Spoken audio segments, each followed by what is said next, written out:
So again welcome back to my channel दोस्तों। जैसे कि आप स्क्रीन पर देख रहे होंगे भाई बिजनेस स्टडीज का भाई बहुत ही बढ़िया प्रॉपर आपका क्या लेके आया हूँ भाई, सिलेबस लेके आया हूँ। क्या क्या पढ़ना है आपको, क्या क्या जैसे आप बच्चे डिमांड कर रहे हैं तो आपके लिए प्रॉपर वीडियो लेके आऊँ जहाँ पर आपको मैं गाइड करूंगा आपके सिलेबस के बारे में। लेटेस्ट सिलेबस है अकॉर्डिंग टू सीबीएसई की ऑफिशियल वेबसाइट से निकाला है। बायो में लिंक दे दूंगा, वहां से आप चेकआउट भी कर सकते हो। स्टार्ट करते हैं, बात करते हैं। आज प्रॉपर टॉपिक रहेगा हमारा बिजनेस स्टडी का सिलेबस। अगर आप देखें दोस्तों 80 मार्क्स का तो हमारा एग्जाम होने वाला है, हमें पता है, और प्रोजेक्ट वर्क के होंगे हमारे 20 मार्क्स। अगर मैं बात करूं बच्चे किसके बारे में, अगर सिलेबस के बारे में, हमारा जो प्रॉपर बुक होता है 2 यूनिट में डिवाइड होता है, unit A unit B. Unit A को हम principle and functions of management कहते हैं, यूनिट बी को बिजनेस फाइनेंस एंड मार्केटिंग। यहाँ पर अगर बात करें दोनों ही अप्रोच अलग अलग चीज़ों की बात करते हैं। इसके अंदर हम टोटल 8 चैप्टर पढ़ने हैं और इसके अंदर टोटल आपको 4, यहाँ पर 4 चैप्टर हैं, टोटल 8 यहाँ पर, यानी कुल मिला के कह सकते हो आपको 12 चैप्टर पढ़ने हैं पूरे साल के अंदर। आगे बात समझ बिल्कुल दोस्तों। अगर हम देखें कि कौन सा चैप्टर कितने मार्क्स का आ रहा है, स्टार्टिंग की अगर बात करें, स्टार्टिंग के 3 चैप्टर्स यानी management, principle of management, business environment, ये मिला के 16 नंबर का हो जाएगा आपका कहानी। ठीक है, ठीक है ना। प्लानिंग, ऑर्गेनाइजिंग, ये दोनों चैप्टर आपको 14 मार्क्स दे रहे हैं भाई, बहुत ही बढ़िया। प्लस लास्ट के 3 चैप्टर स्टाफिंग, डायरेक्टिंग, कंट्रोलिंग, अगर आप देखें तो 20 मार्क्स आपको मिल जाने यहाँ पर से, बहुत बढ़िया। पार्ट बी की तरफ अगर मैं देखूं तो यहाँ पर आपको टोटल 4 चैप्टर हैं, जो कि दोनों चैप्टर दो का ग्रुप के अंदर आपको 15-15 मार्क्स के अंदर दे रखे हैं, आप चेक कर सकते हो। अगर हम बात करें तो ये वाली बुक तो आपकी 30 नंबर की है, पार्ट बी, और पार्ट ए बहुत इंपॉर्टेंट हो जाएगा क्योंकि 50 नंबर आपके यहीं पर ही आपको मिल गए। आगे बात समझ, यानी 50 नंबर तो कहीं नहीं गए हमारे, 50 नंबर तो ये रहे और पार्ट बी, यानी आप कोई बुक नहीं छोड़ सकते। है तो एक ही बुक, आर के सिंगला की आप यूज़ कर रहे होंगे, मे बी कहीं ना कहीं प्राइवेट स्कूल्स में एनसीईआरटी लगाई जाती है, तो आपको जो भी अच्छा लगे आप वो फॉलो कर सकते हैं क्योंकि स्कूल वालों की आपको बात माननी पड़ेगी। अब ये तो हमारा मेन हो गया कि किस टाइप से यूनिट्स बटी हुई है, किस चैप्टर से हमारा कितने मार्क्स का आ रहा है। नाउ अगर हम बात करें दोस्त किसके में बात करेंगे, अगर हम बात कर रहे हैं भाई आपका चैप्टर के अंदर क्या क्या पढ़ना है, आपको ज़रूर पता होना चाहिए किस चैप्टर से कितना पढ़ना है, क्योंकि आप तभी उसके अकॉर्डिंग अच्छे से कर पाएंगे। ठीक है दोस्तों, तो स्टार्ट करते हैं भाई, फटाफट से देखते हैं। कॉपी किताब निकाल लेना या बुक निकाल लेना ताकि हम टिक करवा देंगे आपको कौन कौन से चैप्टर्स पढ़ने। अगर मैनेजमेंट की बात करें तो मैनेजमेंट के अंदर 4 यूनिट आती हैं, 1.1, 1.2, 1.3, 1.4, अगर आप आर के सिंगला बुक उठाते हैं तो। अगर आप एनसीईआरटी की तरफ जा रहे हैं तो आपको एक ही यूनिट के अंदर, एक ही चैप्टर के अंदर सारी चीज़ें मिल जाएंगी। क्या मिल जाएंगी? सारी चीज़ें मिल जाएंगी। तो अगर आप देखें तो सबसे पहले मीनिंग यानी मैनेजमेंट का डेफिनेशन हो गया, इफेक्टिवनेस और इफिशियंसी होती क्या है, इसके ऑब्जेक्टिव्स क्या होते हैं, और describe the importance of management. In topics के अलावा आपको कोई भी अदर टॉपिक देखना नहीं है। ठीक है दोस्त।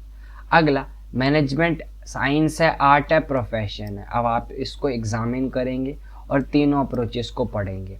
फिर आ जाता है दोस्तों लेवल्स ऑफ मैनेजमेंट। 3 टाइप के लेवल होते हैं, टॉप, मिडल एंड लोअर। इनका काम क्या, इनके फंक्शंस क्या, कैसे क्या करनी चाहिए, ये सब आप देख रहे होंगे। फिर आता है मैनेजमेंट के फंक्शंस होते हैं, 5 फंक्शंस होते हैं, प्लानिंग, ऑर्गेनाइजिंग, डायरेक्टिंग, स्टाफिंग, सारे। इनको प्रॉपर आप डिटेल में पढ़ रहे होगे तो आपको यहाँ पर थोड़ा इंट्रो देखना है, दैट्स इट, क्योंकि प्रॉपर सेपरेट आपका चैप्टर है यार, एक एक। फिर आता है लास्ट और आखिरी कंसेप्ट, दैट इज कोऑर्डिनेशन। तो मीनिंग ऑफ द कोऑर्डिनेशन पढ़नी है और what are the importance of coordination, कि क्या क्या इंपॉर्टेंस हो जाते हैं कोऑर्डिनेशन के, दैट्स इट।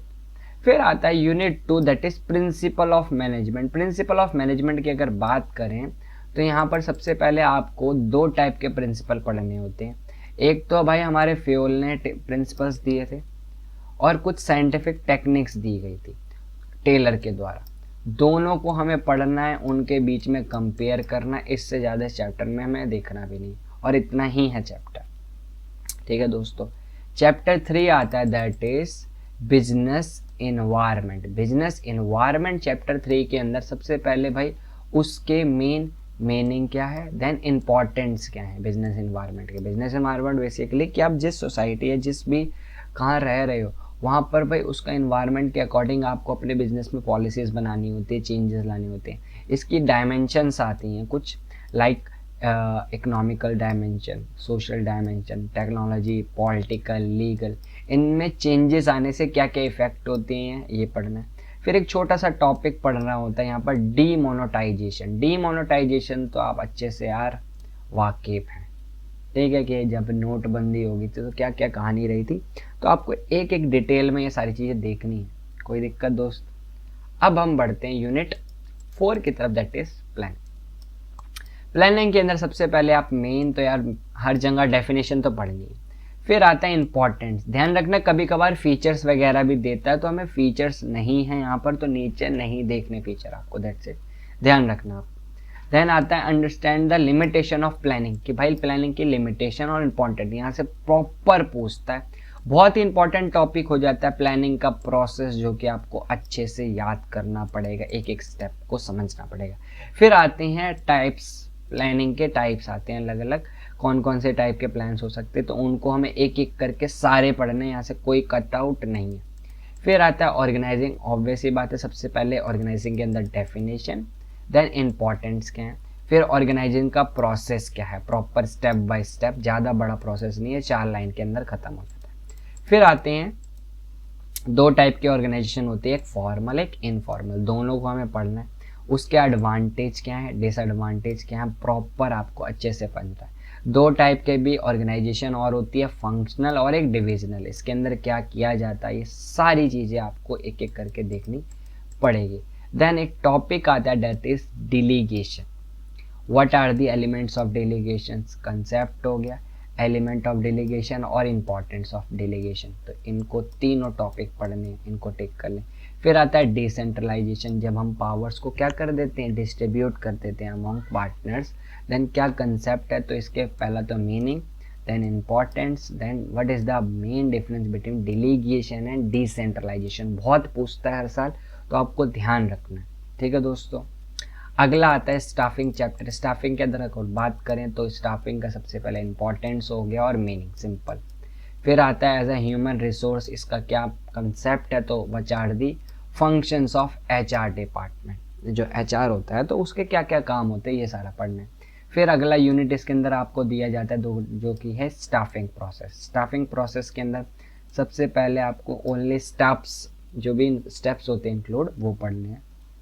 देन रिक्रूटमेंट का प्रोसेस क्या होता है, उसके फ़ायदे क्या हैं, मेरिट्स क्या हैं। 2 टाइप के होते हैं, एक इंटरनल रिक्रूटमेंट और एक एक्सटर्नल, बहुत ही इंपॉर्टेंट है, आप ध्यान से पढ़ लेना ज़रूर, पूछता है हर साल। फिर आता है दोस्तों सिलेक्शन। सिलेक्शन प्रोसेस के अंदर क्या क्या किया जाता है, उसका प्रॉपर प्रोसेस क्या है, ये भी पढ़ना है।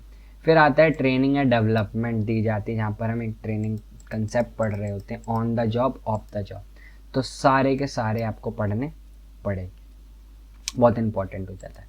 फिर आता है next chapter that is directing. Directing की अगर मैं बात करूं दोस्त, तो डायरेक्टिंग के अंदर सबसे पहले आपको meaning of directing, then importance. अगर आप देख रहे हो तो फीचर्स वगैरह लिमिटेशंस कहीं कहीं पर हैं, तो उसके हिसाब से ही आपको पढ़ना है। फिर एलिमेंट्स क्या होते हैं डायरेक्टिंग के होते हैं, वो सारे पढ़ने। फिर आता है मोटिवेशन के अंदर, एक मास्लो ने हेराई की थ्योरी दी थी, उसके अंदर क्या क्या स्टेप्स होते हैं वो हमें देखना पड़ेगा। प्लस इंसेंटिव्स के 2 टाइप होते हैं, एक होता है मॉनेटरी एक नॉन मॉनेटरी, दोनों के टाइप्स अलग अलग अच्छे से पढ़ना है। फिर आते हैं 3 टाइप्स ऑफ लीडरशिप, जिनके हम इंपॉर्टेंस पढ़ रहे होंगे और उनके बारे में मीनिंग्स अच्छे से समझ रहे होंगे। फिर लास्ट और आखिरी इसके अंदर जो ये टॉपिक आता है दैट इज कम्युनिकेशन। कम्युनिकेशन के बैरियर्स क्या हैं, उसको हम कैसे प्रोसेस क्या है उसका, उसके क्या इनफॉर्मल और फॉर्मल के अंदर क्या डिफरेंस होता है, बैरियर्स क्या होते हैं, उसको हम कैसे ओवरकम कर सकते हैं, तो ये सारा टॉपिक आपको पढ़ना पड़ेगा। फिर आता है दोस्तों पार्ट ए के अंदर last chapter that is controlling, जहाँ पर हम क्या करते हैं, मीनिंग ऑफ कंट्रोलिंग पढ़ना है, इधर से इम्पॉर्टेंस आपको देख रही है, रिलेशनशिप क्या होता है प्लानिंग एंड कंट्रोलिंग के अंदर, दोनों को अच्छे से स्टेप वाइज आपको अच्छे से रीड करना है। देन स्टेप्स क्या होते हैं कंट्रोलिंग के या प्रोसेस ऑफ कंट्रोलिंग, इतना पढ़ने के बाद आप बढ़ना होता है पार्ट बी के अंदर, that is business finance and marketing. इसके अंदर हमारी कहानी होती है सबसे पहला फाइनेंशियल मैनेजमेंट। तो इसका भाई मीनिंग हो गया, रोल क्या होता है फाइनेंस का बिजनेस के अंदर वो देखना है, और ऑब्जेक्ट्स क्या होंगे उसके, सिंपल। फिर 3 टाइप के हम डिसीजन देखते हैं, इन्वेस्टमेंट, फाइनेंसिंग और डिविडेंड। तीनों का मीनिंग और तीनों के फैक्टर्स क्या क्या इफेक्ट करते हैं, हर साल पूछता है, इस साल भी पूछेगा। फाइनेंशियल प्लानिंग क्या होती है, उसके इंपॉर्टेंट्स क्या हैं, सिंपल। कैपिटल स्ट्रक्चर, यानी अगर आप पैसा लगा रहे हैं, इन्वेस्ट कर रहे हैं, तो आपका कैपिटल स्ट्रक्चर क्या होना चाहिए, किस हिसाब से करना है, ये सारी चीज़ों के बारे में पढ़ेंगे। या क्या शेयर्स होना चाहिए, क्या उसमें डिवेंचर हो या लोन, ये सारी चीज़ें देखेंगे। फिर आता है डेली बेसिस में या डेली यूज़ में हमें क्या चाहिए होती है दोस्त, वर्किंग कैपिटल चाहिए होती है, तो उसके बारे में हम डिस्कस कर रहे होंगे यहाँ पर। फिर आता है दोस्तों क्या, फाइनेंशियल मार्केटिंग। फाइनेंशियल मार्केट के अंदर हमें ओनली 2 से 3 टॉपिक पढ़ने। पहला फाइनेंशियल मार्केट होता क्या है, मनी मार्केट क्या होता है। फिर कैपिटल मार्केट के 2 टाइप होते हैं, प्राइमरी और सेकेंडरी, इन दोनों के बारे में पढ़ना है। और जहाँ से जो पक्का एक क्वेश्चन आएगा, दैट इज स्टॉक एक्सचेंज के अंदर आपको ट्रेडिंग का प्रोसीजर और सेबी के फंक्शन बहुत ज़रूरी है, बहुत ही ज़रूरी है, इसको मार्क ज़रूर कर लेना दोस्त अभी से। फिर आता है मार्केटिंग। मार्केटिंग के अंदर हम मार्केटिंग को कैसे करते हैं, यहाँ पर जो 4P होते हैं, 4P करके कंसेप्ट है, जहाँ पर हम 4P के बारे में पढ़ते हैं। ये टॉपिक तो आप भूलना नहीं बिल्कुल भी दोस्त, ठीक है, ये ऑलरेडी मैं बता रहा हूँ, जिसके अंदर हम सारे पढ़ना। फिर आता है कंज्यूमर प्रोटेक्शन, जहाँ पर हम अगर देखें तो मीनिंग और इम्पोर्टेंस हो गए कंज्यूमर के, ठीक है। उसके बाद कंज्यूमर एक्ट के बारे में हम अच्छे से पढ़ रहे होंगे, क्या क्या रेमेडीज़ होती हैं, क्या क्या कौन केस फाइल करेगा, क्या सारी कहानी हम इस चैप्टर में पढ़ रहे होंगे। प्लस कंज्यूमर को अवेयर कैसे कर सकने में रोल होता है किसका, एनजीओ का क्या क्या है। तो ये होता है टोटल आपका पार्ट बी का सिलेबस। अगर आप देखें तो ये प्रॉपर लेटेस्ट सिलेबस, इसका PDF आप डिस्क्रिप्शन में लिंक दे रखा होगा, ज्वाइन कर लें आराम से आप वहाँ पर और डाउनलोड कर लोगे, क्योंकि टेलीग्राम का डायरेक्ट लिंक है, जो कि आपको डायरेक्ट टेलीग्राम पे जितने भी नोट्स वगैरह हम सब फ्री ऑफ कॉस्ट में आपको मिल जाएगा। तो आई होप आपको हेल्पफुल रही होगी वीडियो। बाकी आप क्या करें, वीडियो में कमेंट करके बताएं नेक्स्ट किसके लिए मैं लेके आऊँ आपके लिए प्रॉपर बढ़िया से, किस सब्जेक्ट का सैम्पल पेपर लेके आऊँ, कमेंट करो। मिलते हैं भाई, bye bye and take care.